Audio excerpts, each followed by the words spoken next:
야, 할망구 귀가 처먹었어. 내 말이 말 같지 않냐고. 거친 목소리가 마장동 축산시장의 저녁 소음을 칼처럼 갈랐다.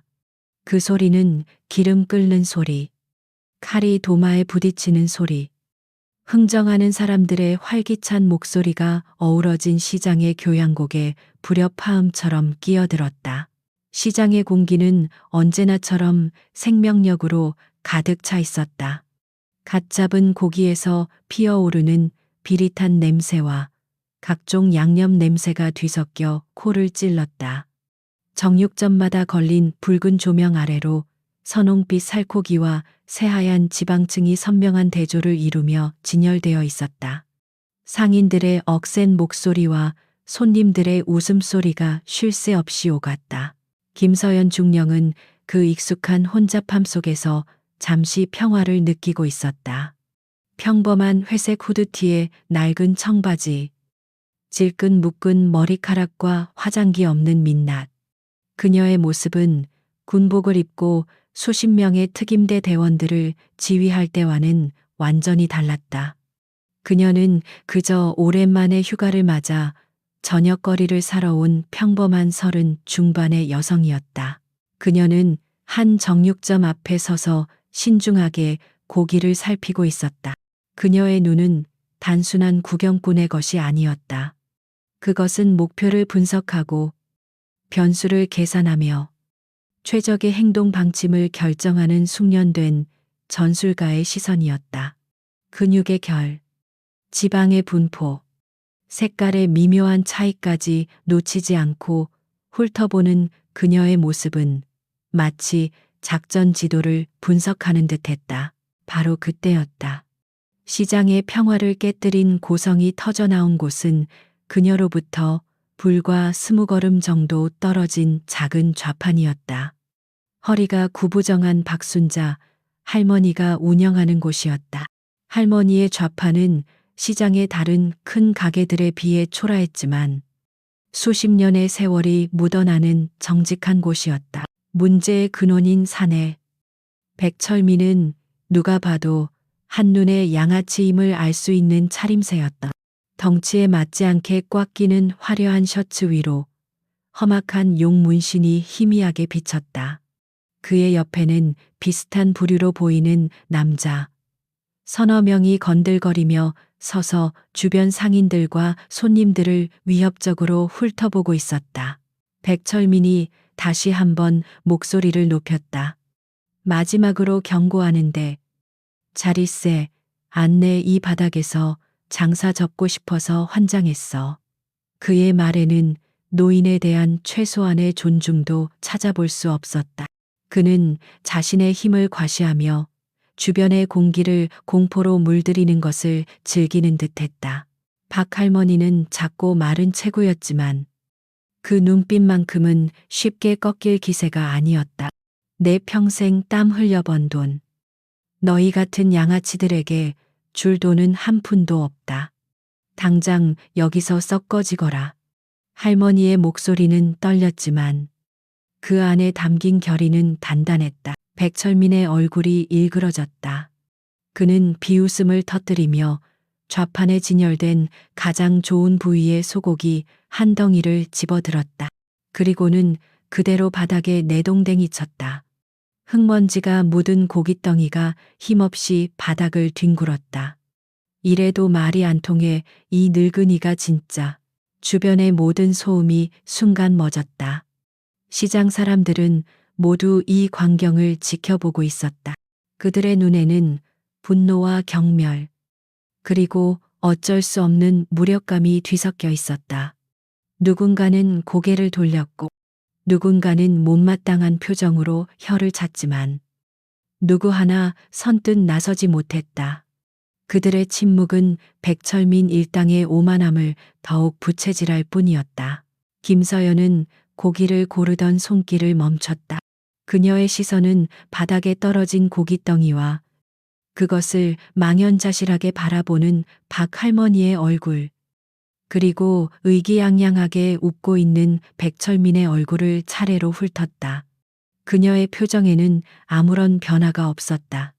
마치 멀리서 벌어지는 연극을 보는 관객처럼 그녀는 고요했다. 백철민의 부하 중 하나가 거들었다. 형님, 저 할망구 버릇을 단단히 고쳐놔야 합니다. 저렇게 버티는 것들이 하나둘 생기면 우리 장사 힘들어집니다. 다른 놈은 희죽거리며 할머니의 좌판을 발로 툭 찼다. 낡은 나무 좌판이 위태롭게 삐걱거렸다. 상황은 점점 더 험악해지고 있었다. 백철민은 이제 할머니에게 거의 얼굴을 맞댈듯이 다가섰다. 좋은 말로 할 때 돈 내놔. 내 인내심도 바닥을 보이고 있으니까. 그의 입에서 역겨운 술 냄새가 풍겨 나왔다. 할머니는 겁에 질렸지만 여전히 자리를 피하지 않고 그를 노려보고 있었다. 서연은 조용히 자신이 고른 고기 값을 치렀다. 정육점 주인은 안절부절 못하며 그녀에게 빨리 자리를 피하라는 눈짓을 보냈다. 그는 좋은 사람이었지만 가족의 생계가 걸린 가게를 위험에 빠뜨릴 용기는 없었다. 서연은 그에게 가볍게 고개를 까딱해 보이고는 검은 비닐봉지를 든 채 천천히 그곳을 향해 걸어갔다. 그녀의 발걸음에는 조금의 망설임도 없었다. 마치 아침 산책을 나선 사람처럼 평온하고 규칙적이었다. 시장의 소란 속에서 그녀의 존재는 거의 눈에 띄지 않았다. 그녀는 백철민 일당의 뒤쪽에 멈춰섰다. 여전히 그녀는 아무 말도 하지 않고 그저 상황을 지켜볼 뿐이었다. 백철민은 등 뒤의 인기척을 느끼지 못했다. 그는 오직 눈앞의 노인을 굴복시키는 것에만 집중하고 있었다. 그는 다시 한번 손을 뻗어 좌판을 뒤엎으려고 했다. 할머니가 평생을 바쳐 일궈온 삶의 터전이 박살나기 직전의 순간이었다. 그 순간 아주 나지막하고 차분한 목소리가 들려왔다. 그만하시죠. 그 목소리는 크지 않았지만 이상하게도 시장의 모든 소음을 뚫고 선명하게 들렸다. 그 목소리에는 사람의 행동을 본능적으로 멈추게 하는 힘이 실려 있었다. 백철민과 그의 부하들이 동시에 뒤를 돌아보았다. 그들의 시선 끝에는 김서연이 서 있었다. 후드티를 눌러 쓴 평범한 여자. 한 손에는 고기가 담긴 비닐봉지를 들고 있는 어디서나 볼 수 있는 그런 모습이었다. 그들은 잠시 어리둥절한 표정을 지었다. 백철민이 먼저 침묵을 깼다. 그는 서연을 위아래로 훑어보며 비웃음을 흘렸다. 뭐야, 이 아줌마는 정의의 사도라도 납셨어. 우리가 뭘 하든 무슨 상관이야. 그의 말투는 명백한 조롱과 무시로 가득 차 있었다. 서연은 그의 말을 무시하고 박할머니를 향해 말했다. 할머니, 괜찮으세요? 그녀의 목소리는 여전히 침착했다. 할머니는 놀란 눈으로 서연을 바라보다가 작게 고개를 끄덕였다. 그녀의 눈가에 희미한 물기가 어렸다. 서연의 무관심에 자존심이 상한 백철민이 버럭 소리를 질렀다. 야, 내가 말하고 있잖아. 어디서 여자가 끼어들어 집에서 밥이나 할 것이지. 여기가 어디라고. 그의 말은 주변의 침묵을 더욱 무겁게 만들었다. 여성을 향한 명백한 혐오와 시대착오적인 편견이 담긴 폭언이었다. 이것이 서연이 기다리던 순간이었다. 그녀는 상대가 스스로 자신의 저열함을 증명하고 스스로 돌아갈 수 없는 선을 넘기를 기다렸다. 그녀의 철칙은 불필요한 폭력은 피하되 썩어 빠진 악은 반드시 뿌리 뽑는 것이었다. 그리고 백철민은 방금 그 선을 넘었다. 서연의 눈빛이 미세하게 변했다. 평온함 속에 숨겨져 있던 차가운 빛이 수면 위로 떠올랐다. 그녀는 여전히 아무런 감정도 드러내지 않은 채 백철민을 똑바로 응시했다. 그 시선은 마치 깊이를 알 수 없는 심연과도 같아서 백철민은 순간적으로 말문이 막혔다. 그는 자신도 모르게 한 걸음 주춤했다. 하지만 곧 수치심과 분노가 치밀어 올랐다. 고작 여자 하나에게 위축되었다는 사실을 인정할 수 없었다. 뭘 봐, 눈 안 깔아. 어디서 건방지게. 그는 자신의 허세를 유지하기 위해 더 큰 소리로 떠들었다. 서연은 들고 있던 비닐봉지를 조용히 바닥에 내려놓았다. 그 행동은 아주 느리고 절제되어 있었다. 마치 중요한 의식을 치르기 전에 준비 동작처럼 보였다. 그리고 그녀는 다시 한번 이전보다 더 낮고 단호한 목소리로 말했다.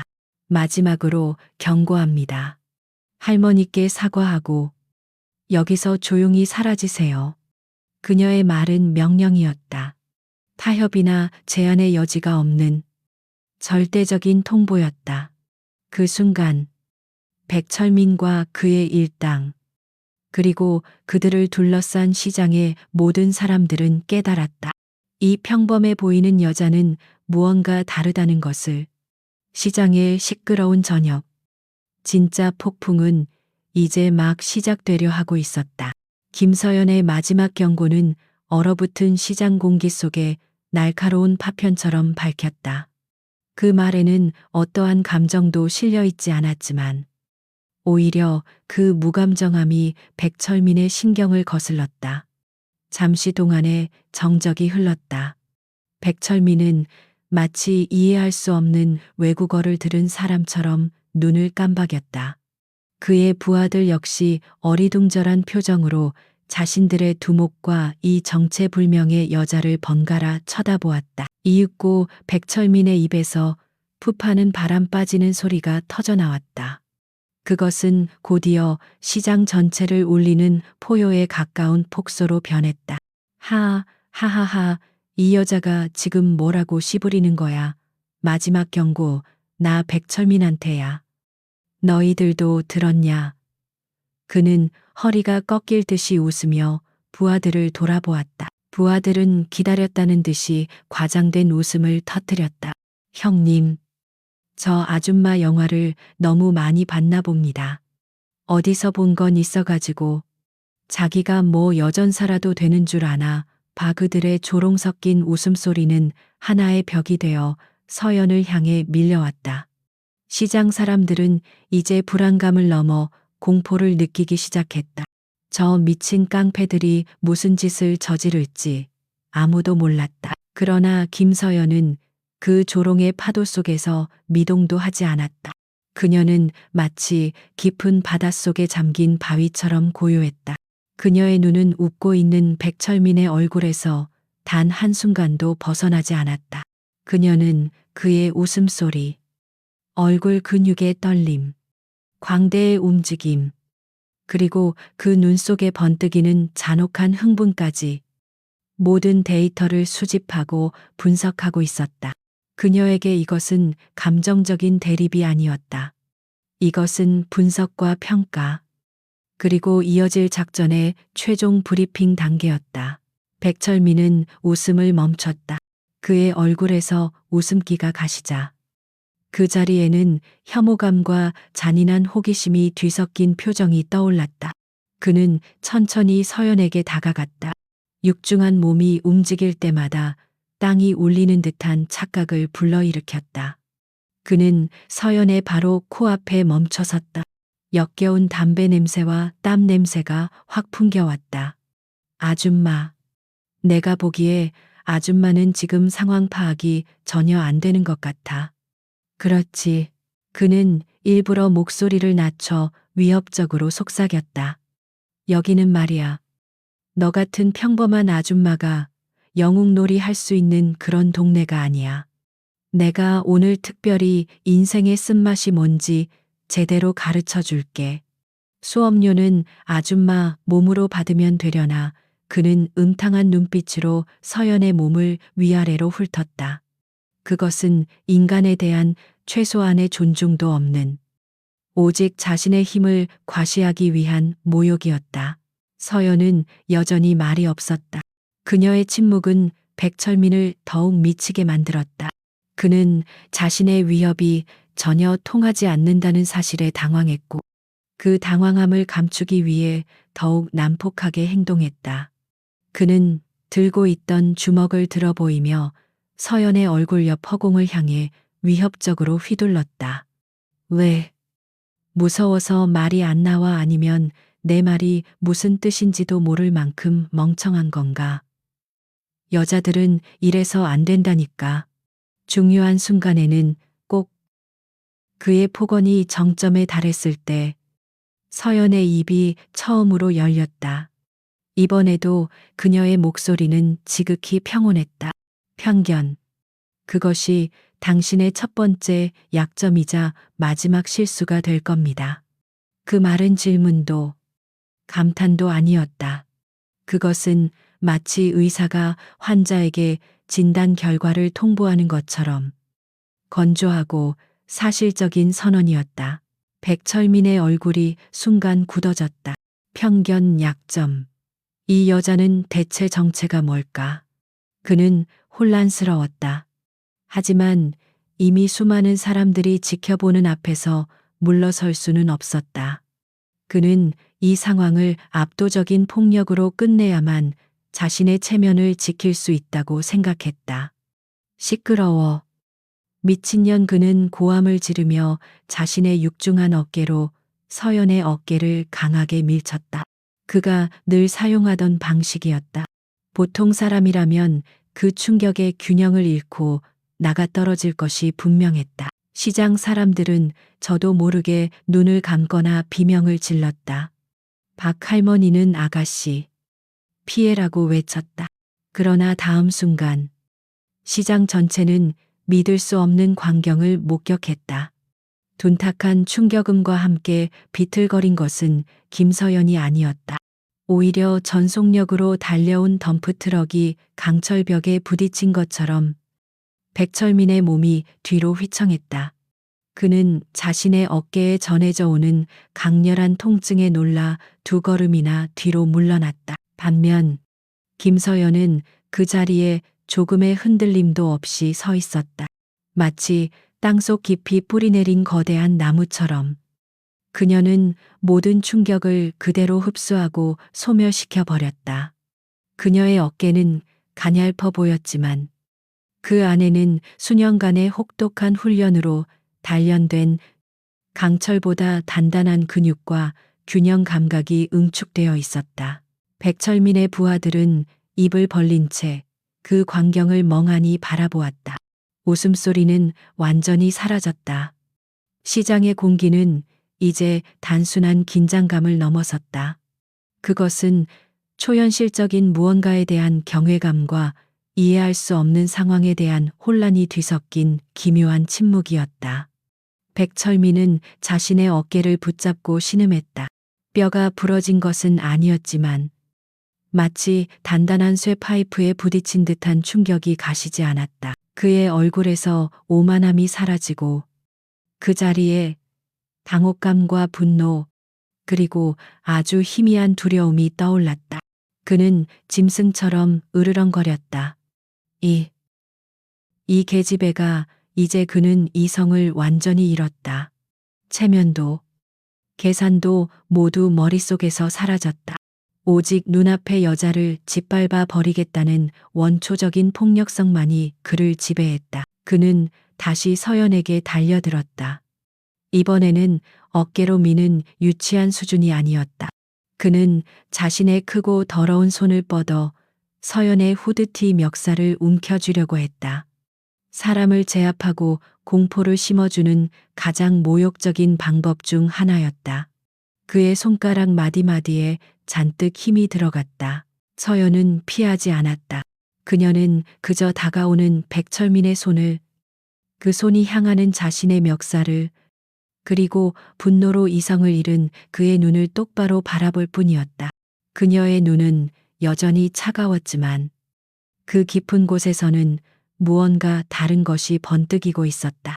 그것은 사냥을 시작하기 직전 먹잇감의 마지막 움직임을 허용하는 최상위 포식자의 눈빛이었다. 백철민의 손이 마침내 서연의 후드티에 닿았다. 거친 손바닥이 부드러운 옷감을 움켜쥐는 순간 시장의 모든 시간이 멈춘 듯했다. 그 접촉은 이 모든 상황의 임계점이었다. 말로 하던 경고의 시간은 끝났다. 이제부터는 오직 몸으로 증명하는 시간만이 남았을 뿐이었다.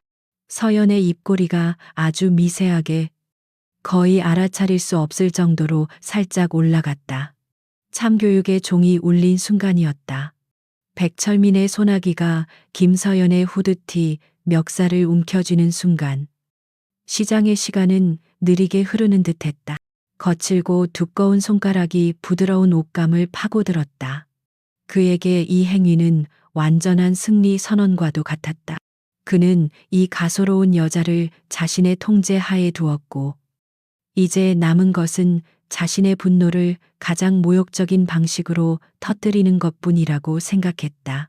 그는 만족스러운 미소를 지으며 그녀를 자신의 얼굴 쪽으로 확 끌어당겼다. 그의 계획은 단순했다. 자신의 단단한 이마로 저 건방진 여자의 얼굴을 들이받아 뭉개버리는 것. 그것은 그가 이 바닥에서 자신의 힘을 증명할 때 자주 사용하던 가장 원시적이고 확실한 방법이었다. 저항할 수 없는 힘의 차이를 상대의 뼈에 각인시키는 것이다. 서연의 몸이 그의 힘에 이끌려 앞으로 쏠렸다. 그녀의 머리카락 몇 올이 앞으로 쏟아져 나와 얼굴을 스쳤다. 시장 사람들은 공포에 질려 눈을 감았다. 박 할머니는 저도 모르게 안 되라고 외쳤다. 이제 끔찍한 파열음과 함께 한 사람의 인생이 망가지는 일만 남은 것처럼 보였다. 그러나 바로 그 찰나 상식으로는 설명할 수 없는 일이 일어났다. 앞으로 끌려오던 서연의 몸은 백철민이 예상했던 것처럼 저항하거나 버티지 않았다. 오히려 그녀는 그가 당기는 힘을 그대로 이용하여 마치 부드러운 파도에 몸을 싣는 것처럼 더욱 빠르고 유연하게 그에게 접근했다. 그녀의 움직임에는 어떠한 군더더기도 망설임도 없었다. 백철민의 뇌가 그 미세한 이상함을 감지하기도 전에 그의 시야 한 구석에서 희미한 잔상이 번쩍였다. 그것은 줄곧 힘없이 아래로 늘어져 있던 서연의 왼팔이었다. 그녀의 손이 보이지 않는 속도로 움직였다. 그것은 분노에 찬 주먹도 방어를 위한 손바닥도 아니었다. 마치 먹이를 낚아채는 뱀의 머리처럼 그녀의 손가락 두 개 검지와 중지가 정확하게 그의 손목을 향해 뻗어왔다. 퍽하는 둔탁한 소리 대신 딱 하는 마치 마른 나뭇가지를 부러뜨리는 듯한 날카로운 소리가 울렸다. 소리의 근원지는 백철민의 손목이었다. 서연의 두 손가락이 그의 손목 안쪽 수많은 신경과 혈관이 지나는 급소에 정확히 박혀 있었다. 그것은 단순한 잡기가 아니었다. 인체의 구조를 완벽하게 이해하는 자만이 구사할 수 있는 파괴를 위한 정밀한 기술이었다. 순간 백철민의 온몸으로 감전된 듯한 격통이 퍼져나갔다. 그의 뇌가 고통을 인지하기도 전에 그의 몸이 먼저 반응했다. 멱살을 쥐고 있던 소나기에서 힘이 거짓말처럼 빠져나갔다. 그는 비명을 지르려고 했지만 목구멍에서는 컥하는 기괴한 신음소리만 새어나왔다. 그의 거대한 몸이 그 자리에 얼어붙었다. 시장의 모든 소음이 증발했다. 방금 전까지 울려 퍼지던 백철민의 폭소와 조롱, 사람들의 불안한 속삭임이 모두 사라지고 오직 완전한 침묵만이 남았다. 사람들은 눈을 뜨고 믿을 수 없는 광경을 목격했다. 거구의 깡패가 자신보다 머리 하나는 더 작은 평범한 여성의 가녀린 두 손가락에 제압당해 있었다.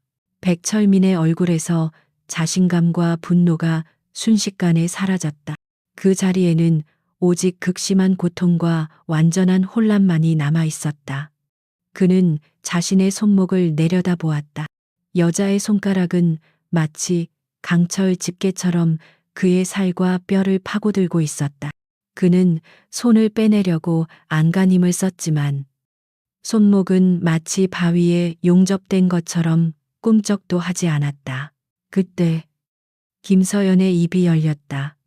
그녀의 목소리는 이전과 마찬가지로 얼음장처럼 차가웠다.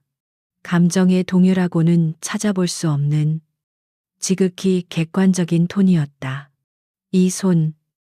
그녀는 말을 하며 손가락에 아주 미세하게 힘을 더 주었다. 우드득 하는 소름 끼치는 소리와 함께 백철민의 입에서 고통스러운 비명이 터져 나왔다. 서연은 그의 비명을 무시하고 말을 이었다. 나쁜 짓을 너무 많이 했군.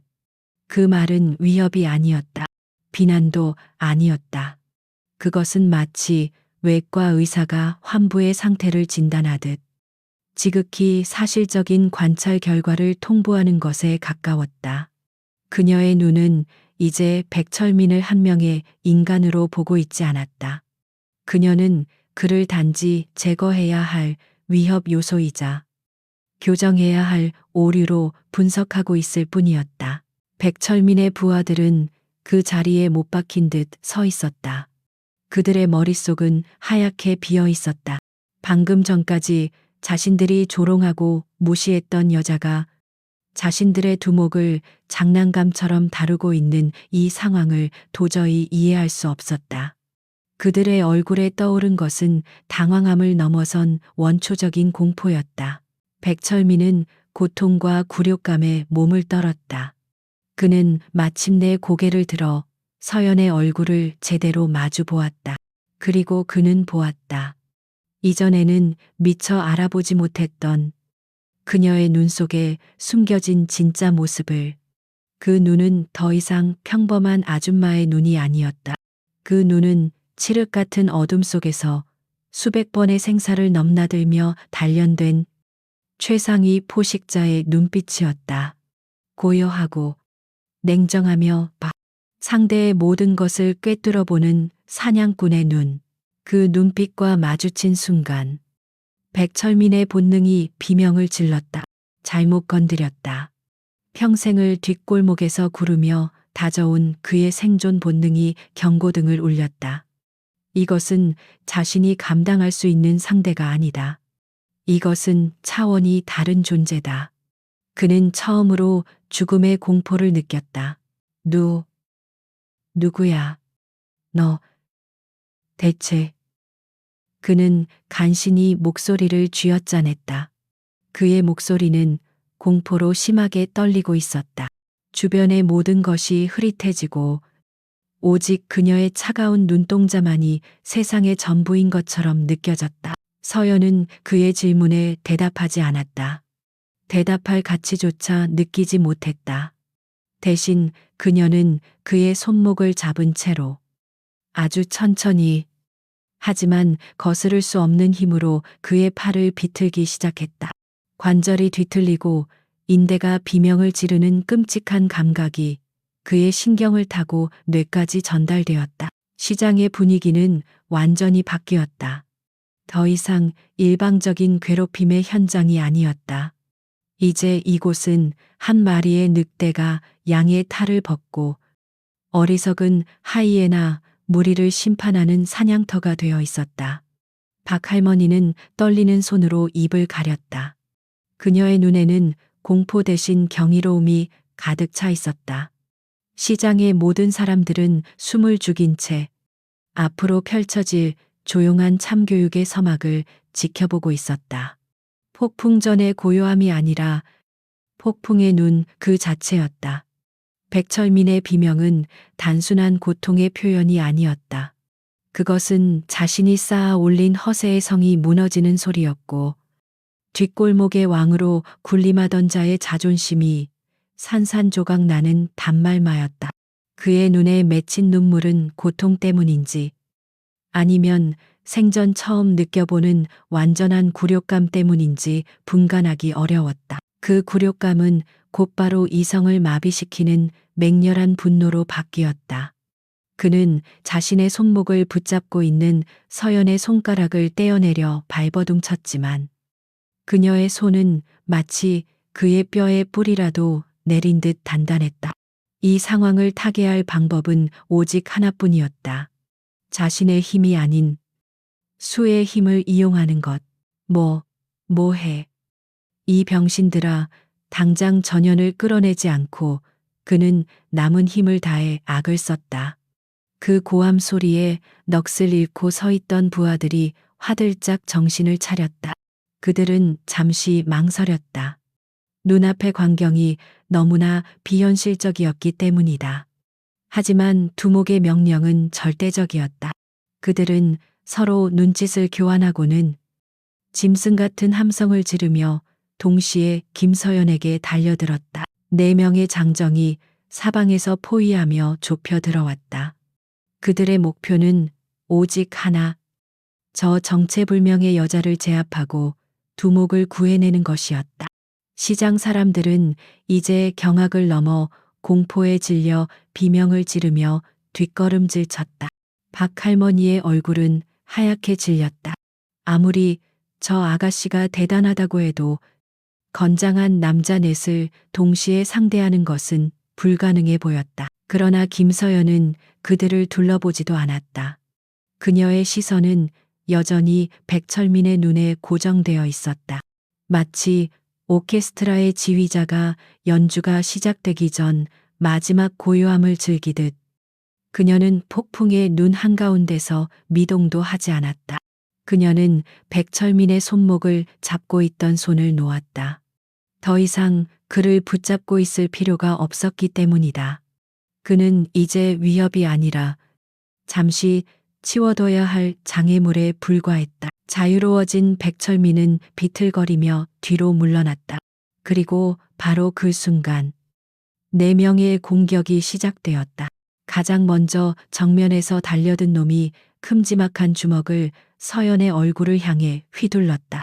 가장 원시적이고 직선적인 공격이었다. 서연은 그 주먹을 피하지 않았다. 아니, 정확히는 피할 필요가 없었다. 그녀는 상체를 아주 살짝만 오른쪽으로 기울였다. 그 최소한의 움직임으로 거대한 주먹은 그녀의 귀 옆을 스치며 허공을 갈랐다. 공격자는 자신의 주먹이 빗나가자 순간적으로 균형을 잃고 몸이 앞으로 쏠렸다. 서연은 바로 그 순간을 기다렸다. 그녀는 앞으로 쏠리는 남자의 팔꿈치 관절 아랫부분을 손날로 가볍게 내리쳤다. 뚝하는 소름 끼치는 소리와 함께 남자의 팔이 기괴한 각도로 꺾였다. 비명조차 지르지 못한 그는 그대로 바닥에 쓰러져 팔을 붙잡고 구르기 시작했다. 이 모든 일이 눈 깜짝할 사이에 일어났다. 나머지 3명은 동료가 쓰러지는 것을 보고 잠시 주춤했지만 이미 달려오던 기세를 멈출 수는 없었다.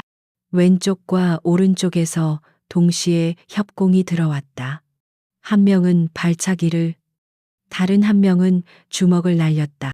그것은 꽤나 효율적인 협공처럼 보였다.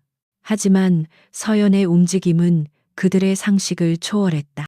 그녀는 몸을 낮춰 옆에서 날아오는 발차기를 피하는 동시에 그 다리를 자신의 왼팔로 가볍게 감아쥐었다. 그리고는 그 다리를 축으로 삼아 마치 피겨 스케이팅 선수가 회전하듯 우아하게 몸을 돌렸다. 그 회전력에 휘말린 발차기의 주인은 속수무책으로 균형을 잃고 공중에서 한 바퀴 돌았다. 반대편에서 주먹을 날리던 다른 놈은 갑자기 자신의 동료가 거대한 무기처럼 자신을 향해 날아오는 것을 발견하고 경악했다.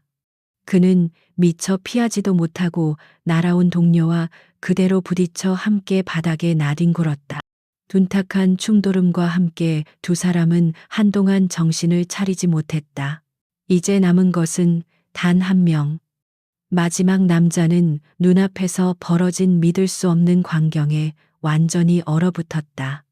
3명의 동료가 불과 몇 초 만에 전투 불능 상태가 되었다. 그의 머릿속은 공포로 하얗게 변했다. 그는 뒷걸음질 치기 시작했다. 도망쳐야 한다는 본능이 이성을 지배했다. 하지만 서연은 그에게 도망칠 기회를 줄 생각이 없었다. 그녀는 바닥을 박차고 순식간에 거리를 좁혔다. 그녀의 움직임은 소리조차 없어서 마치 유령처럼 느껴졌다. 남자가 비명을 지르며 뒤돌아 뛰려는 순간 서연의 손이 그의 목덜미를 부드럽게 감쌌다. 남자는 목덜미에 닿는 차가운 감촉에 온몸이 굳었다. 그는 천천히 고개를 돌렸다. 서연은 아무런 표정 없이 그를 바라보고 있었다. 그리고는 아주 나지막이 속삭였다. 쉿, 조용히.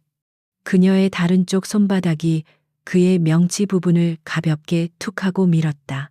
그것은 어린애 장난 같은 가벼운 밀침이었지만 남자의 몸은 모든 힘이 빠져나간 집단처럼 그대로 뒤로 쓰러졌다.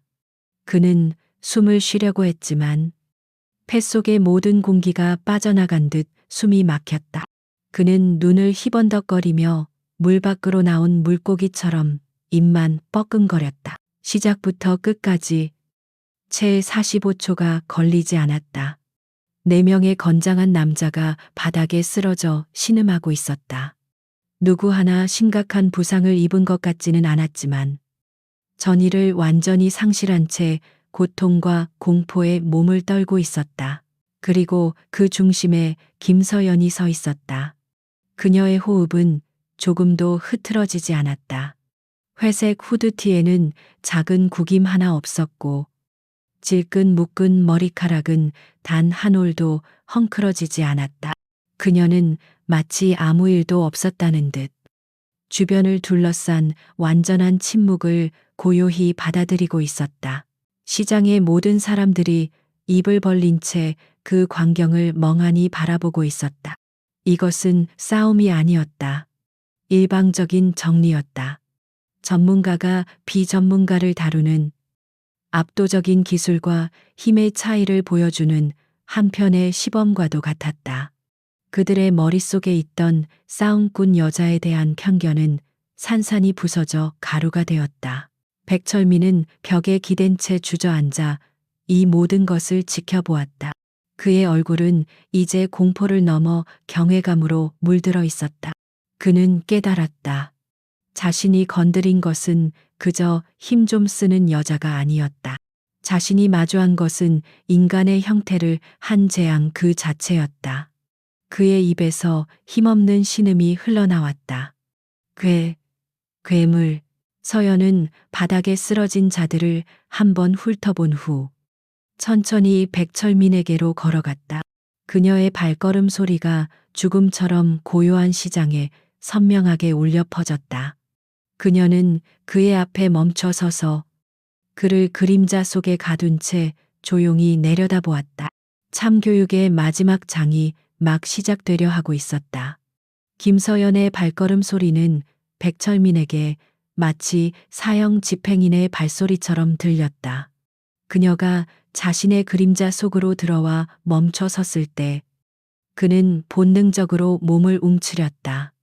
그의 눈에는 더 이상 저항의 의지 따위는 남아있지 않았다. 오직 압도적인 존재 앞에서 느끼는 원초적인 공포만이 가득했다. 그는 추가적인 폭력이 가해질 것이라 예상했다. 어쩌면 팔다리 하나쯤은 부러질 각오를 해야 할지도 몰랐다. 뒷골목의 생리는 그랬다. 힘의 우위가 결정되면 패자는 승자의 처분에 모든 것을 맡겨야 했다. 그러나 서연은 그를 때리지 않았다. 그녀는 그저 아무런 감정 없는 눈으로 그를 내려다볼 뿐이었다. 그 침묵은 어떤 폭력보다도 더 무서운 압박감으로 그의 숨통을 조여왔다. 서연은 주머니에서 자신의 휴대폰을 꺼냈다. 최신형 스마트폰이 아닌 투박하고 오래된 군용 폴더폰이었다. 그녀는 익숙한 손놀림으로 버튼 몇 개를 눌러 전화를 걸었다. 그녀의 행동은 너무나 태연해서 마치 친구에게 안부 전화를 거는 것처럼 보였다. 백철민은 혼란스러웠다. 경찰에 신고하려는 건가 하지만 그의 패거리 정도의 소란으로 경찰이 이렇게 신속하게 혹은 심각하게 대응할 리 없었다. 그는 수년간 경찰과 결탁하며 자신만의 안전망을 구축해왔다. 그는 이 상황 역시 약간의 돈과 인맥으로 무마할 수 있을 것이라 애써 스스로를 위로했다. 뚜뚜. 단조로운 통화 연결음이 고요한 시장에 울려 퍼졌다. 잠시 후 수화기 너머에서 무뚝뚝한 남자의 목소리가 들려왔다. 서연은 휴대폰을 귀에 댄 채 여전히 백철민에게서 시선을 떼지 않고 입을 열었다. 그녀의 목소리는 이전과 같이 낮고 평온했지만 그 안에 담긴 단어들은 시장의 모든 사람들을 얼어붙게 만들기에 충분했다. 상황실인가? 여기는 김서연 중령 707부대 소속이다. 그녀의 입에서 나온 중령과 707부대라는 단어는 마치 다른 세상의 언어처럼 낯설게 들렸다. 지발링치 대한민국 최정예 특수임무대 테러 진압과 비밀 작전을 수행하는 살아있는 전설로 불리는 부대 그리고 중령이라는 계급 그 단어들이 가진 무게를 아는 사람은 시장에 거의 없었지만 그 말에 담긴 절대적인 권위는 누구나 본능적으로 느낄 수 있었다. 백철민의 동공이 지진이라도 난 듯 흔들렸다. 707 중령. 그의 머릿속에서 무언가 잘못되었다는 경고가 미친 듯이 울려 퍼졌다. 그는 군대에 대해 잘 몰랐지만 707부대라는 이름이 가진 흉흉한 명성은 익히 들어 알고 있었다. 눈앞에 이 평범한 여자가 그 괴물 집단의 지휘관이라는 말인가. 서연은 수화기 너머의 보고를 듣는 듯 잠시 침묵했다. 그리고는 다시 입을 열었다. 현재 위치. 마장동 축산시장 중앙구역. 민간인에 대한 위협 및 현역 군인에 대한 직접적인 공격 행위 발생. 관할 경찰서가 아닌 헌병대 즉시 출동 요청한다. 5분 내로 현장 도착하도록. 그녀는 요청한다고 말했지만 그 어조는 거절을 허용하지 않는 명령이었다. 그녀는 자신의 좌표를 군용 약어로 짧게 전달하고는 통화를 끊었다. 헌병대. 경찰이 아닌 군사 경찰. 그 단어는 백철민의 마지막 희망마저 산산조각 냈다. 민간인의 싸움에 군사 경찰이 개입한다는 것은 이 사건이 이제 일반적인 폭력 사건의 범주를 완전히 넘어섰다는 것을 의미했다. 서연은 휴대폰을 다시 주머니에 넣었다.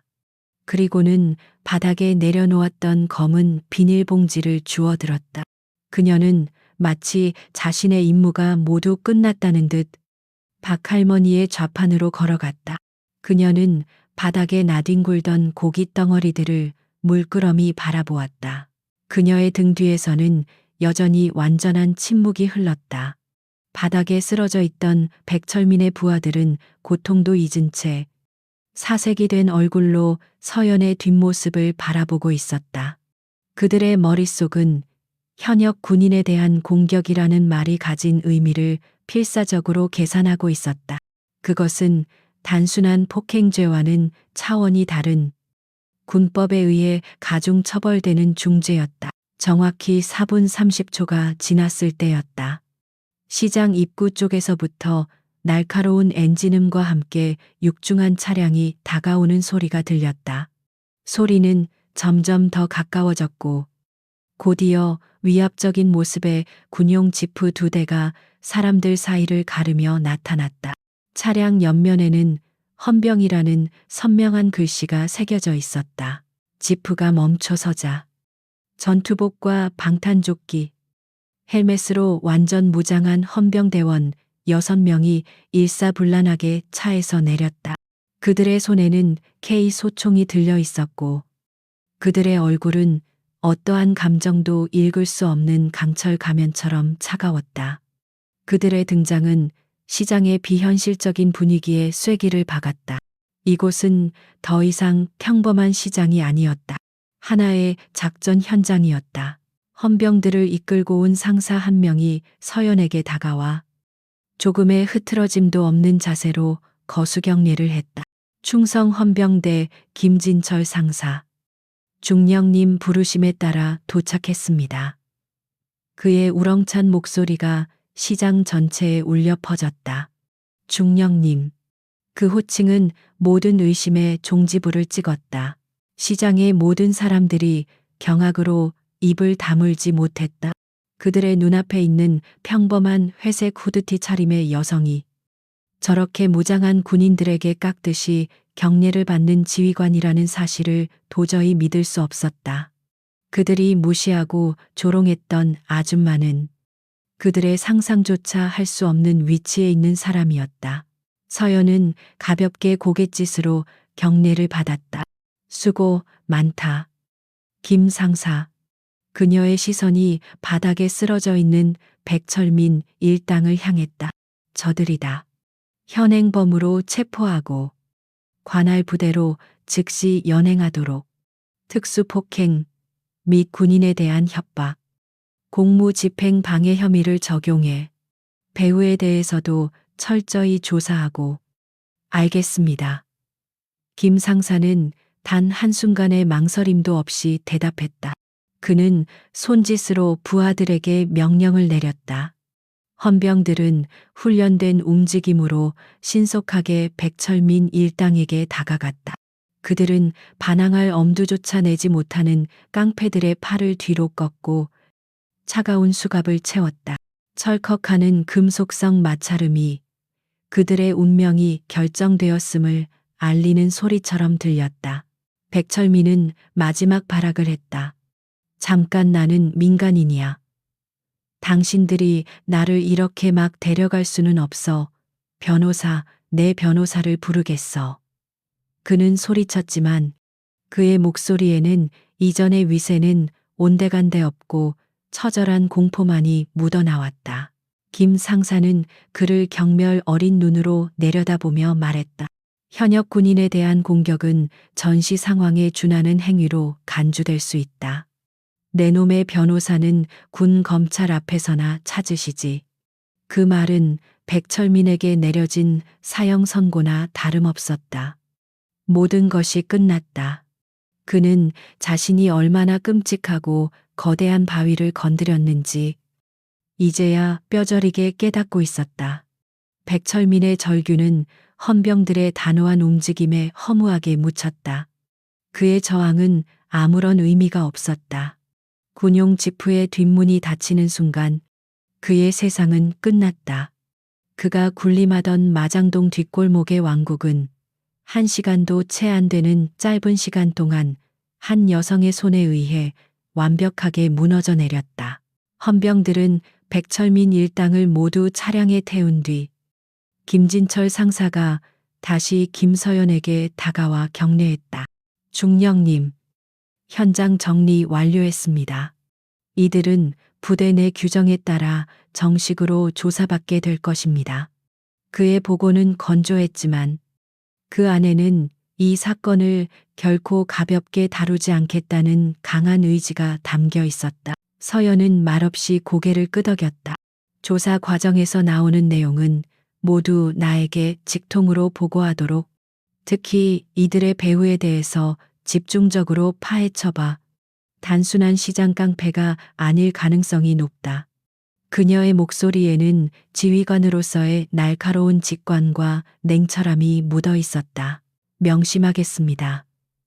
김 상사는 다시 한번 힘차게 경례하고는 차량에 탑승했다. 잠시 후 2대의 군용 지프는 왔을 때처럼 신속하게 시장을 빠져나갔다. 위압적인 엔진 소리가 멀어지자 시장에는 다시 한번 무거운 침묵이 내려앉았다.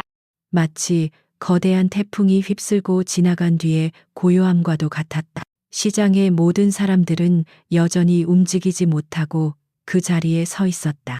그들의 시선은 모두 한 곳. 평범한 회색 후드티 차림의 여성을 향해 있었다. 방금 전까지 그저 끼어들기 좋아하는 아줌마 정도로 보였던 그녀가 이제는 감히 쳐다보기조차 어려운 거대한 존재가 되어 있었다. 사람들은 서로 눈치를 보며 소곤거리기 시작했다. 세상에 707부대 중령이라니. 어쩐지 눈빛이 보통이 아니더라니. 우리는 진짜 살아있는 전설을 본 거야. 그들의 목소리에는 경외와 두려움, 그리고 약간의 흥분이 뒤섞여 있었다. 그들은 자신들이 목격한 이 비현실적인 사건을 어떻게 소화해야 할지 몰랐다. 한편 헌병대에 연행된 백철민은 자신이 얼마나 깊은 수렁에 빠졌는지 깨닫고 있었다. 취조실의 차가운 공기는 시장의 그것과는 비교할 수 없을 정도로 그의 뼈를 시리게 했다. 그의 앞에는 김 상사를 비롯한 베테랑 수사관들이 앉아 있었다. 그들의 눈빛은 서연의 그것과는 다른 종류의 압박감을 주었다. 백철민은 처음에는 평소처럼 허세를 부리며 버티려 했다. 나는 변호사 없이는 한마디도 안 해. 이건 명백한 불법 연행이야. 하지만 그의 항의는 강철 벽에 부딪히는 계란과도 같았다. 김 상사는 그의 말을 가볍게 무시하고 서류철 하나를 그의 앞에 던졌다. 백철민, 마장동 일대 폭력 조직, 흥룡회 행동대장. 맞나? 백철민의 심장이 철렁 내려앉았다. 경찰 단계에서는 늘 뇌물과 협박으로 무마할 수 있었던 자신의 신상이 군 수사기관 앞에서는 아무런 방패막이가 되지 못했다. 김 상사는 계속해서 말했다. 내 놈이 단순히 자릿세를 뜯는 수준을 넘어 시장 상인들을 협박해 군납 육류의 일부를 빼돌리고 있다는 첩보가 있었다. 그 고기들이 어디로 흘러 들어갔는지 이제부터 하나씩 이야기해 볼까. 그것은 단순한 시장 깡패에 대한 조사가 아니었다. 군의 보급 체계를 위협하는 안보 사건으로 번지고 있었다. 백철민은 깨달았다.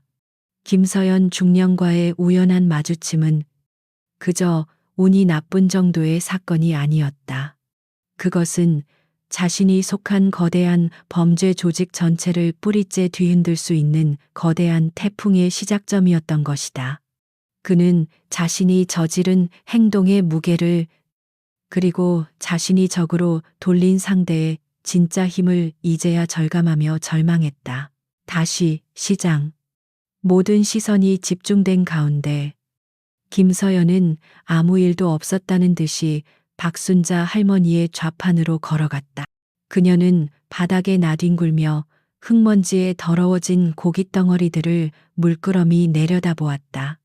할머니가 정성껏 손질했을 이제는 팔 수 없게 되어버린 고기들이었다.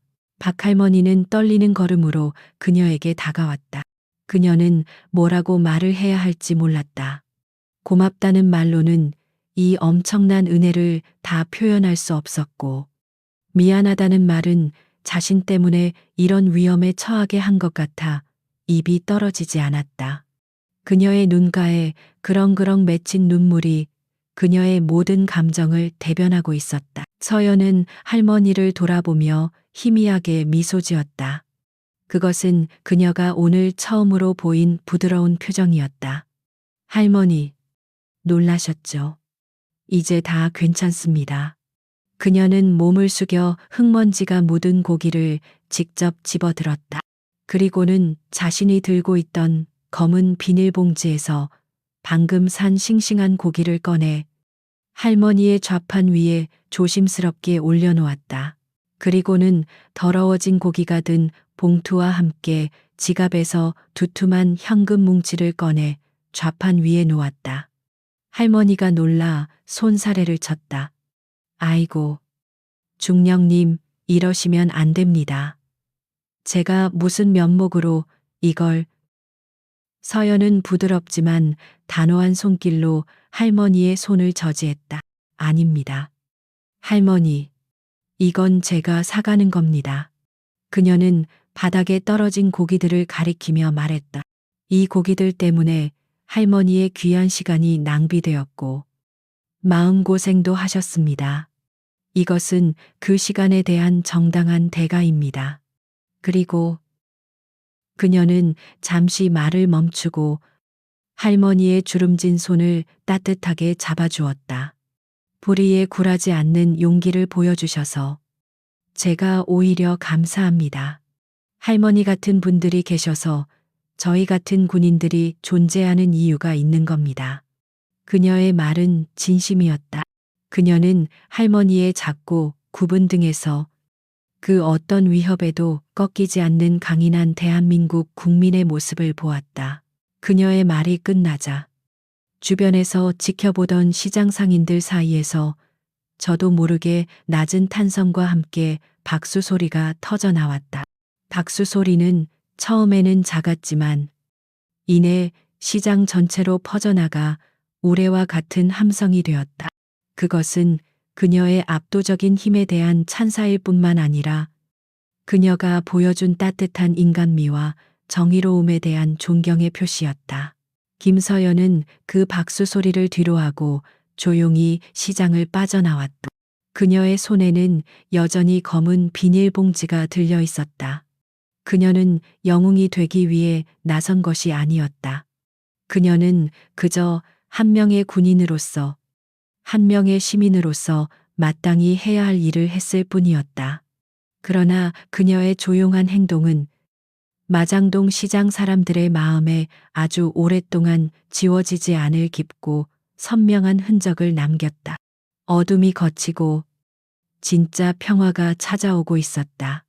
김서연 중령이 떠난 후에도 마장동 축산시장의 시간은 한동안 제대로 흐르지 못했다.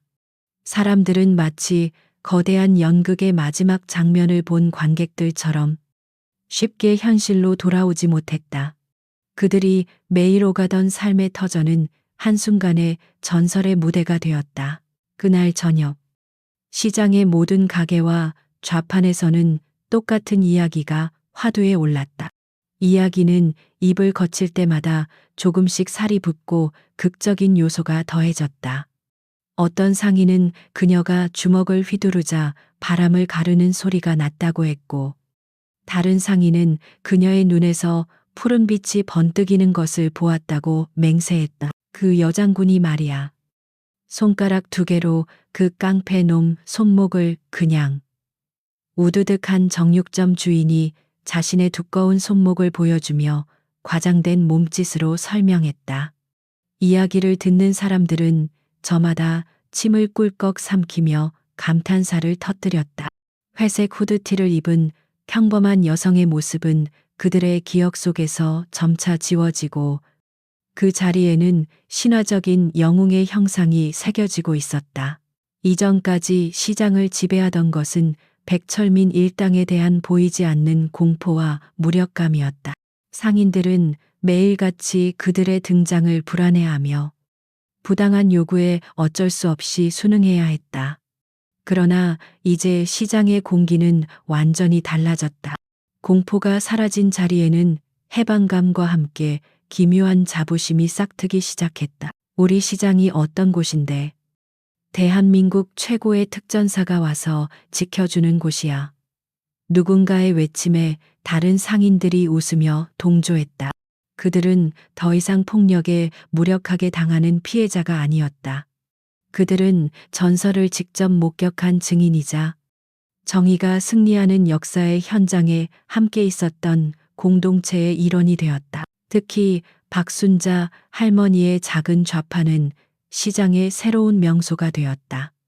사람들은 고기를 사러 오는 것뿐만 아니라 그날의 이야기를 직접 듣기 위해 그녀의 좌판으로 모여들었다. 박 할머니는 처음에는 쑥스러워했지만 이내 담담하게 그날의 일을 이야기해 주었다. 그녀는 서연의 압도적인 무력보다 자신에게 보여주었던 따뜻한 존중과 배려를 더 강조해서 말했다. 한편 마장동 시장을 떠난 폭풍의 핵은 군 수사기관의 심장부에서 더욱 강력한 에너지로 증폭되고 있었다. 김서연 중령의 이름으로 시작된 조사는 일사천리로 진행되었다. 백철민은 처음 며칠간은 입을 굳게 닫고 버텼다. 하지만 군 헌병대의 체계적이고 집요한 신문 방식은 그가 평생 상대해왔던 어설픈 경찰과는 차원이 달랐다. 그들은 그를 폭행하거나 협박하지 않았다. 그저 그가 저지른 모든 범죄의 증거들을 하나씩 마치 퍼즐 조각을 맞추듯 그의 눈앞에 제시할 뿐이었다. 탈세, 폭행, 갈취, 그리고 마침내 군납 비리까지 그의 모든 범죄 행각이 담긴 두꺼운 서류철은 그가 더 이상 빠져나갈 구멍이 없음을 증명하고 있었다. 결정적으로 그의 저항 의지를 꺾은 것은 수사관이 무심코 던진 한마디였다. 네가 입을 열지 않아도 상관없어. 너의 윗선에서는 이미 너를 버리는 카드로 생각하고 있을 테니 꼬리 자르기는 그쪽 전문 아니던가. 그 말은 백철민의 심장에 비수처럼 꽂혔다. 그는 자신이 그저 언제든지 대체될 수 있는 소모품에 불과했다는 사실을 깨달았다. 그 순간 그의 충성심과 허세는 무너져 내렸다. 그는 살아남기 위해 혹은 복수하기 위해 자신이 아는 모든 것을 털어놓기 시작했다. 그의 입에서 흥룡회의 조직 구조, 자금 흐름, 그리고 그들과 결탁한 지역 경찰과 구청 공무원들의 이름까지 거침없이 쏟아져 나왔다. 사건은 이제 한 개인의 범죄를 넘어 지역 사회를 좀먹고 있던 거대한 부패 카르텔을 드러내는 수준으로 확장되었다. 군 헌병대는 즉시 경찰청 특수수사과에 공조를 요청했다. 김서연, 중령이 무심코 던진 작은 돌멩이가 이제는 거대한 산사태를 일으키고 있었다. 며칠 후 마장동 시장 상인들은 저녁 뉴스 속보를 통해 그 산사태의 위력을 목격했다. 앵커의 흥분된 목소리가 텔레비전에서 흘러나왔다. 경찰과 군 검찰은 오늘 새벽 서울 동부권을 거점으로 활동해온 폭력 조직 흥룡회에 대한 대대적인 소탕 작전을 벌였습니다. 이 과정에서 조직원 70여 명을 검거하고 이들에게 뇌물을 수수한 혐의로 전직 경찰 간부와 구청, 공무원 등 10여 명을 긴급 체포해 조사하고 있습니다. 화면에는 흥룡회의 사무실이 압수수색 당하는 장면과 얼굴을 가린 채 줄줄이 연행되는 조직원들의 모습이 비쳤다. 상인들은 자신들을 괴롭히던 익숙한 얼굴들을 그 속에서 발견하고는 환호성을 질렀다. 뉴스는 이번 작전이 결정적인 내부 제보를 통해 가능했다고만 언급할 뿐 그 시작점에 대해 자세히 밝히지는 않았다. 하지만 시장 사람들은 모두 알고 있었다. 그 결정적인 제보가 무엇이었는지를. 그것은 한 명의 용감한 여군이 보여준 조용한 참교육이었고 불의에 맞섰던 한 노인의 꺾이지 않는 신념이었다. 그들은 자신들이 그 위대한 서사의 시작을 함께 했다는 사실에 가슴 벅찬 감동을 느꼈다. 그날 이후 마장동 축산시장에는 눈에 띄는 변화가 생겼다. 상인들의 얼굴에서는 그림자처럼 드리워져 있던 불안감이 사라지고 활기와 웃음이 넘쳐 흘렀다. 그들은 더 이상 누구의 눈치도 보지 않고 정직하게 땀 흘려 일할 수 있게 되었다. 김서연 중령은 그곳에 다시 나타나지 않았지만 그녀의 존재는 시장 곳곳에 스며들어 그들을 지켜주는 수호신처럼 느껴졌다. 그녀가 일으킨 선한 파장은 사람들의 마음속에서 오랫동안 계속해서 퍼져나가고 있었다. 흥룡회 소탕 작전에 대한 뉴스가 전국을 떠들썩하게 한 지 며칠의 시간이 흘렀다. 마장동 축산시장은 마치 오랜 병을 앓다가 회복한 환자처럼 눈에 띄게 활기를 되찾았다. 상인들의 얼굴에는 더 이상 불안과 공포의 그늘이 없었다. 그 자리에는 정직한 노동의 기쁨과 미래에 대한 희망이 가득했다. 그들은 이제 백철민 일당의 눈치를 보지 않고도 자유롭게 손님들과 흥정하고 이웃 상인들과 큰 소리로 농담을 주고받았다. 시장 전체에 건강하고 긍정적인 에너지가 넘실거렸다. 그 중심에는 언제나 회색 후드티의 여장군에 대한 이야기가 있었다. 그녀의 이야기는 이제 시장의 새로운 전설이 되어 있었다. 바로 그날 오후, 시장이 손님들로 한창 붐빌 무렵이었다. 시장 입구에 검은색 세단 한 대가 조용히 멈춰 섰다. 사람들은 무심코 그쪽을 쳐다보았다가 모두 하던 일을 멈추고 숨을 죽였다. 차에서 내린 사람은 바로 김서연 중령이었기 때문이다. 하지만 오늘의 그녀는 이전과는 완전히 다른 모습이었다. 낡은 회색 후드티와 청바지는 온데간데 없었다. 그녀는 칼날처럼 각이 잡힌 짙은 녹색의 대한민국 육군 정복을 입고 있었다.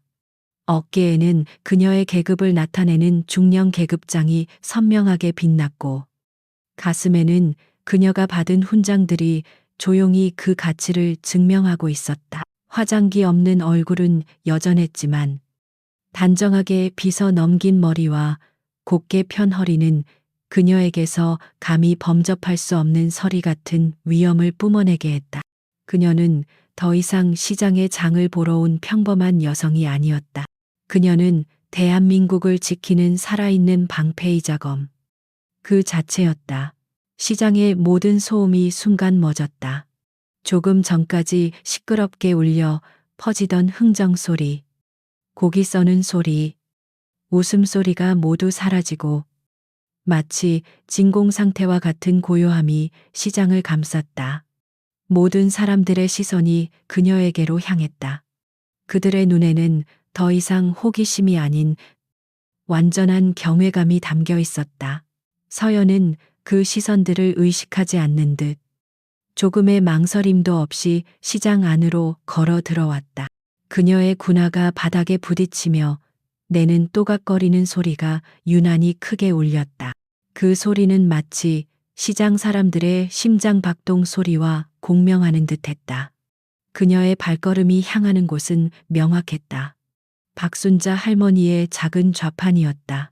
사람들은 저도 모르게 길을 열었다. 마치 왕을 맞이하는 백성들처럼 그들은 조용히 양옆으로 비켜서서 그녀가 지나갈 길을 만들어 주었다. 서연은 그 길을 따라 묵묵히 걸었다. 그녀의 표정에는 어떠한 감정도 드러나지 않았지만 그 고요함 속에는 깊은 책임감과 진중함이 느껴졌다. 박 할머니는 좌판 앞에서 고기를 손질하다가 이 기묘한 침묵에 고개를 들었다.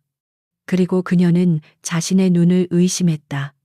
며칠 전 자신을 구해준 그 용감한 아가씨가 이제는 눈부신 제복을 입은 장군이 되어 자신을 향해 걸어오고 있었다. 할머니는 저도 모르게 손에 든 칼을 내려놓고 자리에서 일어났다. 마침내 서연이 할머니의 좌판 앞에 멈춰 섰다. 그녀는 아무 말 없이 먼저 허리를 숙여 정중하게 격리했다. 군인이 민간인에게, 그것도 시장의 노인에게 표하는 최고의 경이었다. 할머니는 어쩔 줄 몰라 하며 손을 내저었다. 아이고, 중령님 이러시면 제가 몸둘 바를 모르겠습니다. 어서 허리 펴세요. 서연은 허리를 편 뒤 부드러운 목소리로 입을 열었다. 할머니, 그동안 괜찮으셨습니까? 그녀의 목소리는 여전히 차분했지만 그 안에는 진심 어린 걱정이 담겨 있었다. 할머니는 눈시울을 붉히며 고개를 끄덕였다. 그럼요. 중령님 덕분에 아주 편안하게 지내고 있습니다. 다 중령님 덕분입니다. 서연은 할머니의 감사 인사에 가볍게 고개를 저었다. 아닙니다. 오히려 제가 사과를 드려야 합니다. 그 예상치 못한 말에 할머니는 물론이고 주변에서 귀를 기울이던 모든 사람들이 놀랐다. 서연은 말을 이었다. 저 때문에 소란이 일어났고 할머니께서 장사하시는데 큰 피해를 드렸습니다. 진작 찾아뵙고 사과드렸어야 했는데 부대 일 때문에 늦었습니다. 죄송합니다. 그녀의 사과는 너무나 진솔하고 정중해서 듣는 사람들의 마음을 울렸다. 이 모든 사건의 영웅이 지금 이 자리에서 가장 큰 피해자였던 노인에게 고개를 숙이고 있었다.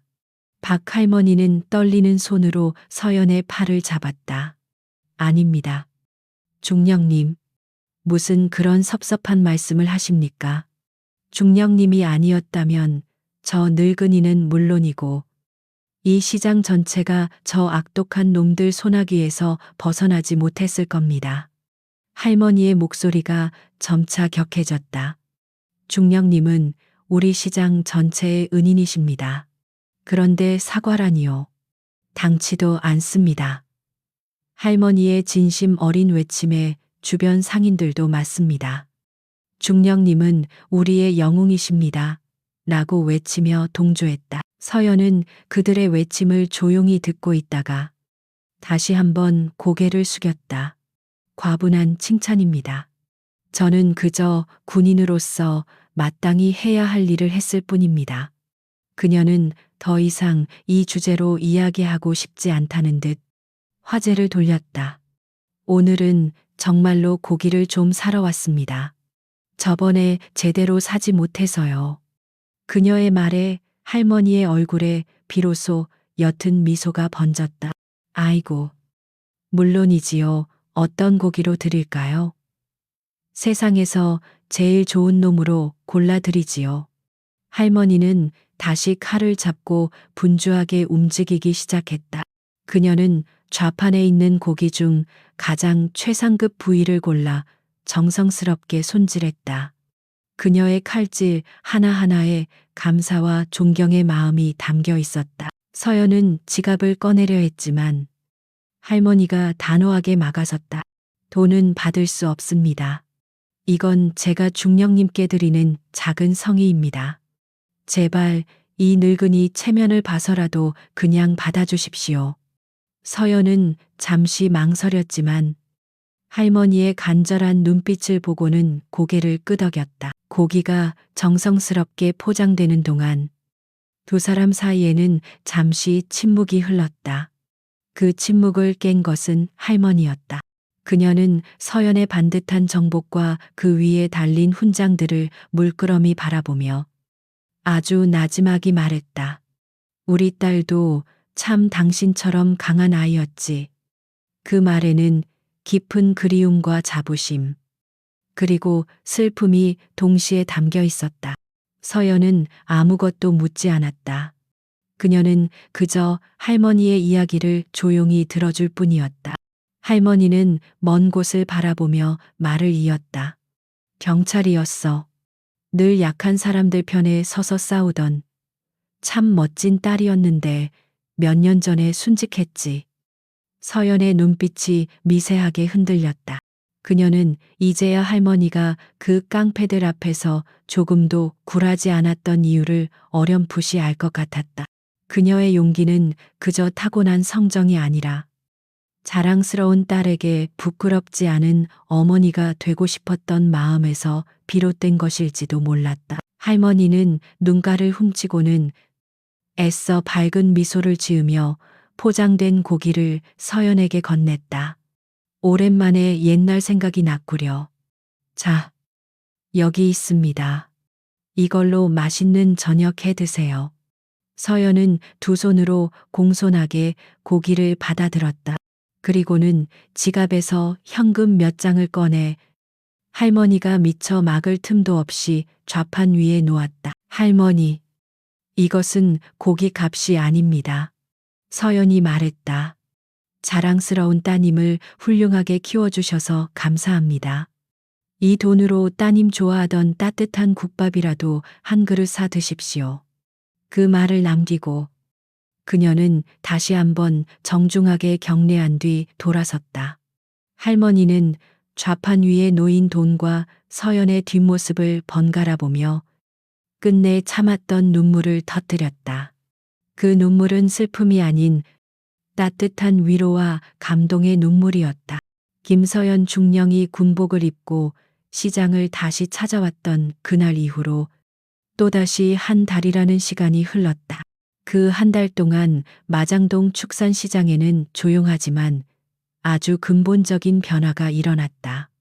그것은 마치 오랜 가뭄 끝에 단비가 내린 땅에서 새싹이 돋아나듯 자연스럽고도 생명력 넘치는 변화였다. 시장을 감싸던 보이지 않는 공포와 불안의 막은 완전히 걷혔다. 상인들은 더 이상 누군가의 눈치를 보거나 부당한 요구에 시달리지 않았다. 그들의 얼굴에는 땀 흘려 일하는 자의 건강한 피로와 정당한 대가를 기대하는 희망이 서려 있었다. 시장의 소음마저도 이전과는 다르게 들렸다. 예전의 소음이 생존을 위한 처절한 아우성이었다면 이제는 활기찬 삶의 교향곡에 가까웠다. 도마를 내리치는 칼소리는 경쾌했고 손님을 부르는 상인들의 목소리에는 자신감이 넘쳤다. 아이들의 웃음소리가 다시 시장 골목을 채우기 시작했고 상인들 사이에서는 서로의 안부를 묻는 따뜻한 인사가 오갔다. 박순자 할머니의 작은 좌판은 그 변화의 중심에 있었다. 그녀의 좌판은 여전히 작고 소박했지만 이제 그곳은 더 이상 동정이나 연민의 대상이 아니었다. 오히려 시장의 회복과 용기를 상징하는 작은 성지와도 같았다. 사람들은 고기를 사러 오면서 을에 그녀에게 안부를 물었고 그녀가 들려주는 그날의 이야기를 듣고 싶어 했다. 할머니는 더 이상 과거의 상처에 얽매이지 않았다. 그녀는 찾아오는 사람들에게 담담하게 때로는 약간의 자부심을 섞어가며 그날의 이야기를 들려주었다. 그녀의 이야기는 이제 시장 상인들 모두의 이야기가 되었고 그들의 무너졌던 자존심을 다시 세워주는 역할을 했다. 그러던 어느 날 오후 시장 한쪽에 있는 작은 식당에서 낡은 텔레비전이 켜져 있었다. 식당 주인과 몇몇 상인들이 늦은 점심을 먹으며 무심코 뉴스를 보고 있었다. 대부분은 정치인들의 지루한 공방이나 연예인들의 가십거리였다. 사람들은 별 관심 없이 밥을 먹거나 신문을 뒤적이고 있었다. 바로 그때 화면이 바뀌며 긴급 속보를 알리는 자막이 떴다. 앵커의 목소리가 평소보다 한 톤 높아졌다. 오늘 오후 서울중앙지방법원은 세간의 주목을 끌었던 폭력 조직 흑룡회에 대한 1심 선고 공판을 열었습니다. 재판부는 이례적으로 조직원들에게 중형을 선고했습니다. 식당 안의 모든 움직임이 순간 멎었다. 밥을 먹던 사람들은 수저를 내려놓았고 신문을 보던 사람은 신문에서 눈을 떼었다. 식당 바깥에서 이 소리를 들은 다른 상인들도 하나둘씩 식당 안으로 모여들기 시작했다. 모두의 시선이 낡은 텔레비전 화면에 고정되었다. 앵커는 흥분된 목소리로 계속해서 보도했다. 조직의 행동대장 백철민 피고인에게는 폭력행위 등 처벌에 관한 법률 위반, 업무방해, 공갈 협박 등의 혐의에 더해 특히 군형법상의 군인에 대한 특수폭행 및 협박 혐의가 추가로 적용되어 징역 15년이라는 중형이 선고되었습니다. 징역 15년. 그 숫자가 발표되는 순간 식당 안에서는 와 하는 낮은 탄성이 터져나왔다. 시장 깡패의 단순 폭행 사건으로는 상상조차 할 수 없는 무거운 형량이었다. 그것은 법의 심판이 얼마나 준엄하고 무서운지를 명백하게 보여주는 결과였다. 뉴스는 계속되었다. 화면에는 법정에서 고개를 숙인 채 끌려나가는 백철민의 초라한 모습이 비쳤다. 한때 시장을 공포로 몰아넣었던 그의 위세는 온데간데 없고 모든 것을 잃은 패배자의 모습만이 남아 있었다. 그를 따르던 조직원들 역시 각각 5년에서 10년 사이의 실형을 선고받았다. 앵커의 설명이 이어졌다.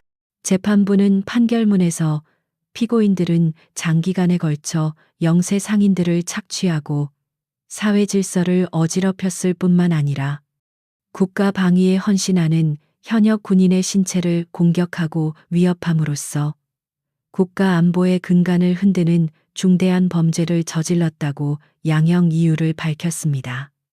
앵커의 말은 김서연 중령이 그날 했던 행동의 의미를 다시 한번 일깨워 주었다. 그녀는 단지 개인적인 폭력에 맞서 싸운 것이 아니었다. 그녀는 군인이라는 이름으로 국가와 법질서 그 자체를 지켜냈던 것이다. 상인들은 이제야 그날 자신들이 목격한 사건의 진짜 무게를 실감하며 숙연해졌다. 뉴스의 마지막은 더욱 충격적이었다. 한편 흑룡회로부터 정기적으로 뇌물을 수수하고 그들의 범죄 행위를 묵인해준 혐의로 기소된 전직 경찰 간부와 구청 공무원들에게도 각각 징역 7년과 징역 5년의 실형이 선고되었습니다. 이번 사건은 우리 사회에 만연한 부패의 고리를 끊어내는 중요한 계기가 될 것으로 보입니다. 이 소식이 전해지자 식당 안은 마침내 환호성으로 가득 찼다. 사람들은 서로를 얼싸안고 박수를 치며 기뻐했다. 단순한 복수심이나 고소함 때문이 아니었다. 그것은 정의가 마침내 실현되었다는 것에 대한, 그리고 이제 정말로 이 지긋지긋한 악연의 고리가 끊어졌다는 것에 대한 안도와 기쁨의 표현이었다. 그 모습을 식당 입구에서 박순자 할머니가 조용히 지켜보고 있었다. 그녀는 환호하는 사람들 틈에 끼지 않았다. 그녀는 그저 텔레비전 화면에 비친 초라하게 무너진 악인들의 모습을 묵묵히 바라볼 뿐이었다. 그녀의 주름진 얼굴 위로 천천히 옅은 미소가 번졌다. 그 미소에는 수많은 감정이 담겨 있었다. 오랜 세월 억눌려왔던 울분이 풀리는 후련함. 이제 정말로 평화가 찾아왔다는 안도감. 그리고 이 모든 것을 가능하게 해준 한 사람에 대한 깊고 조용한 감사. 그녀는 하늘을 한번 올려다보았다. 마치 순직한 자신의 딸에게, 그리고 그 딸을 닮은 용감한 여장군에게 마음속으로 인사를 전하는 듯했다. 텔레비전이 꺼지고 상인들은 다시 자신의 일터로 돌아갔다. 하지만 그들의 발걸음은 이전보다 훨씬 가볍고 힘찼다. 마장동 축산시장에는 이제 완전한 평화가 찾아왔다. 눈에 보이는 위협뿐만 아니라 그들 마음속에 깊이 자리 잡고 있던 공포의 그림자마저도 깨끗이 거쳐나갔다. 이 평화는 누군가의 희생과 용기 위에 세워진, 그래서 더욱 값지고 단단한 것이었다. 그로부터 몇 달의 시간이 흘렀다. 마장동 축산시장의 소라는 이제 사람들의 기억 속에서 통쾌한 일화로 자리 잡았다. 시장에는 완전한 평화가 찾아왔고 상인들은 그녀의 이름을 입에 올리며 마치 도시의 수호신처럼 여기고 있었다. 하지만 그 전설의 주인공은 전혀 다른 세상에서 자신만의 전쟁을 치르고 있었다. 인천의 해안가에 위치한 707 특수임무단 대테러 훈련장. 집어삼킬 듯한 파도 소리와 거센 비바람이 훈련장을 휘감고 있었다.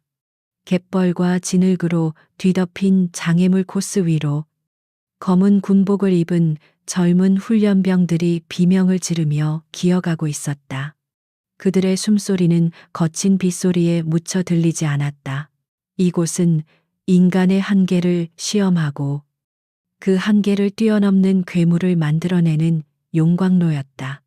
훈련병들의 얼굴에는 피로와 고통, 그리고 그것을 이겨내려는 도끼가 서려 있었다. 그들은 단순한 군인이 아니었다. 대한민국의 가장 어두운 곳에서 가장 위험한 임무를 수행해야 할 예비 전사들이었다. 그 지옥 같은 훈련 현장을 감시탑 위에서 한 여인이 조용히 내려다보고 있었다. 낡은 회색 후드티는 온데간데 없었다. 방탄 헬멧과 방수 전투복, 각종 장비로 완전 무장한 그녀의 모습은 시장에서의 그것과는 완전히 다른 사람이었다. 빗물이 헬멧 챙을 타고 흘러내렸지만 그녀의 눈은 조금도 흔들리지 않았다. 김서연 중령이었다. 그녀의 눈은 더 이상 평온하거나 차분하지 않았다. 쌍안경 너머로 보이는 그녀의 눈빛은 적의 심장을 꿰뚫는 저격수의 그것처럼 날카롭고 냉철했다. 그녀는 훈련병 한 명 한 명의 미세한 움직임, 호흡의 변화, 심리적 동요까지 모두 읽어내고 있었다. 그녀에게 이들은 보호해야 할 시민이 아니라 담금질해야 할 강철이었다. 그녀는 손에 든 무전기를 입가로 가져갔다. 그녀의 목소리는 비바람을 뚫고 훈련장 전체에 울려 퍼졌다. 5번 훈련병. 엄폐 자세, 불량. 실전이었다면 내 머리는 이미 날아갔다. 12번 훈련병. 동료와의 간격 유지 실패. 전원 몰살의 지름길이다. 정신 똑바로 차리지 못하나 그녀의 목소리에는 시장에서 보여주었던 부드러움이나 차분함은 단 1%도 섞여 있지 않았다. 그것은 오직 강철 같은 규율과 냉혹한 현실만을 담고 있는 지휘관의 목소리였다. 훈련병들은 그녀의 지적에 이를 악물고 자세를 고쳐 잡았다.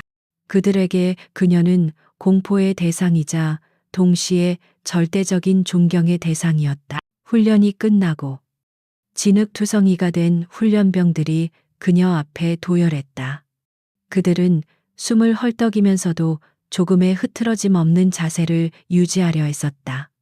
서연은 감시탑에서 내려와 그들 사이를 천천히 걸었다. 그녀의 군화가 웅덩이를 밟는 소리만이 유일하게 들렸다. 그녀는 한 훈련병 앞에 멈춰 섰다. 오늘 너희들이 보여준 모습은 실망 그 자체였다. 전장은 너희들의 어리광을 받아주는 곳이 아니다. 그녀의 시선은 한 명 한 명의 눈을 차례로 꿰뚫었다. 강한 힘은 그저 몸을 단련한다고 얻어지는 것이 아니다.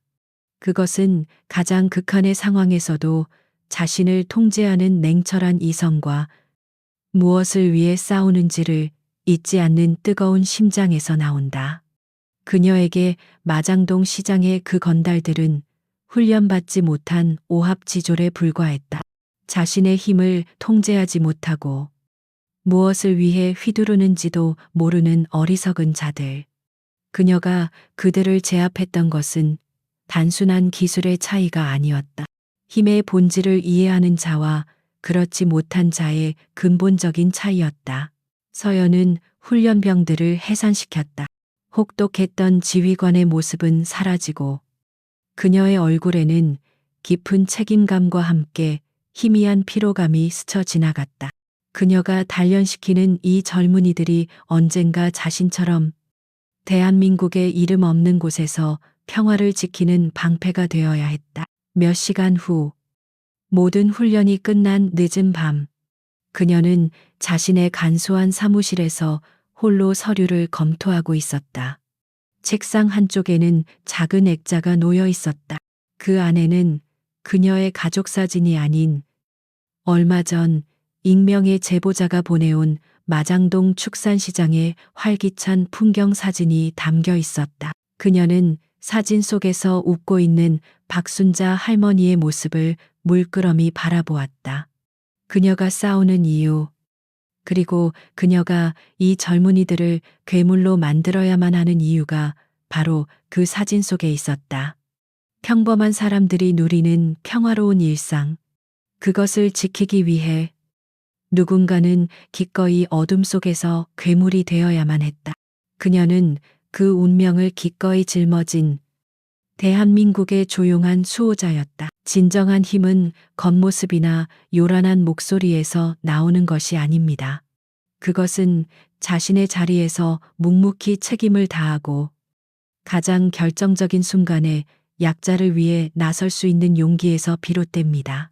오늘 이야기가 여러분의 가슴을 뻥 뚫어주는 시원한 사이다가 되셨나요? 그렇다면 좋아요와 구독 버튼을 잊지 말고 눌러주세요. 여러분의 생각이 궁금합니다. 댓글로 오늘 이야기에 대한 여러분의 솔직한 감상을 남겨주시면 저희에게 큰 힘이 됩니다. 다음에도 더 통쾌하고 흥미진진한 이야기로 찾아뵙겠습니다.